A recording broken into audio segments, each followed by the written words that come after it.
Assalamualaikum warahmatullahi wabarakatuh. Saya Vicky Canggih Kurnia dari Universitas Islam Negeri Raden Intan Lampung, Prodi Sosiologi Agama semester 3. Akan menjelaskan tentang materi ikhlas beramal dan perilaku terpuji. Yang pertama, beramal dengan ikhlas. Ikhlas menurut bahasa berarti suci, bersih, dan murni. Sedangkan menurut istilah, ikhlas adalah mengerjakan suatu perbuatan semata-mata hanya mengharapkan keridhaan Allah Subhanahu wa Ta'ala.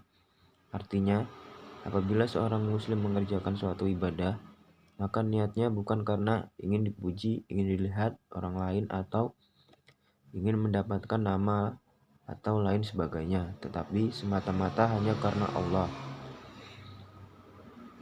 Al-Ghazali menggambarkan hubungan amal dengan ikhlas seperti tubuh dan jiwa.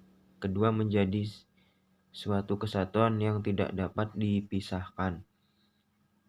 Sebagai firman Allah dalam Quran surat Az-Zumar ayat 2, yang artinya, sesungguhnya kami menurunkan kepadamu kitab Al-Quran dengan membawa kebenaran, maka sembahlah Allah dengan memurnikan ketaatan kepadanya. Kemudian konsisten dalam beramal. Dari Abu Amr, ada yang menyebut Abu Amrah Sufyan bin Abdullah Ad-Sagafi radhiyallahu anhu berkata, saya berkata, ya Rasulullah, katakanlah kepadaku ucapan dalam Islam yang saya tidak akan menanyakannya kepada seorang pun kecuali kepadamu.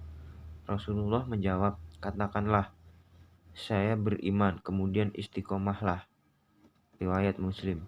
Hadis ini hadis yang singkat, padat, dan indah yang merupakan kekhususan bagi Rasulullah. Telah diketahui bahwa Islam adalah tauhid dan taat. Perilaku terpuji. Baik buruknya seorang tergantung kepada akhlaknya. Hadis riwayat Abdullah ibnu Amr RA, ia berkata, Rasulullah tidak pernah berkata dan berbuat keji. Beliau pun bersabda, sebaik-baiknya kamu adalah yang paling baik akhlaknya. Akhlak secara bahasa berarti budi, perangai, tingkah laku, atau tabiat. Dengan demikian, akhlak adalah perilaku yang telah menjadi tabiat seseorang. Secara istilah, akhlak didefinisikan sebagai berikut, yaitu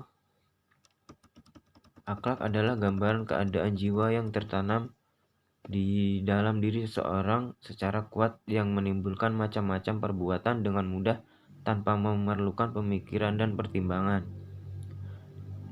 Dalam pengertian ini, maka perbuatan yang baik maupun yang buruk, bila ia timbul secara spontan tanpa dibuat-buat dan terjadi berulang-ulang, maka itu yang disebut dengan akhlak. Oleh karena itu, di dalam Islam akhlak dapat dilihat dalam dua macam, yaitu akhlak yang terpuji atau akhlak al-karimah, dan akhlak yang tercela, akhlak al-musmuzah.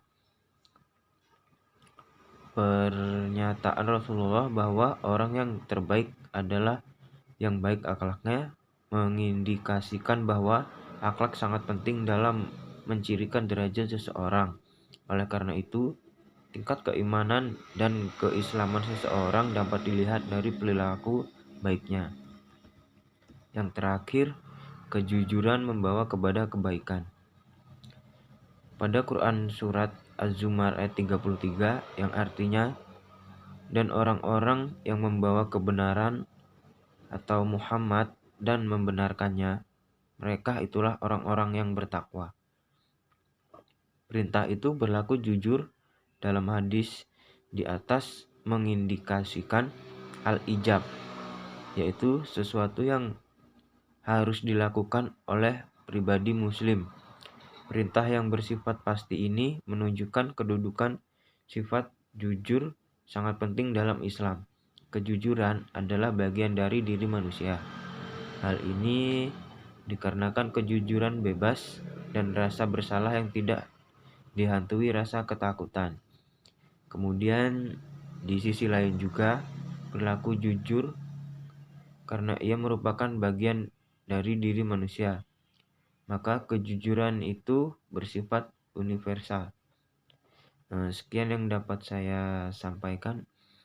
Kurang lebihnya saya mohon maaf. Saya akhiri. Wassalamualaikum warahmatullahi wabarakatuh.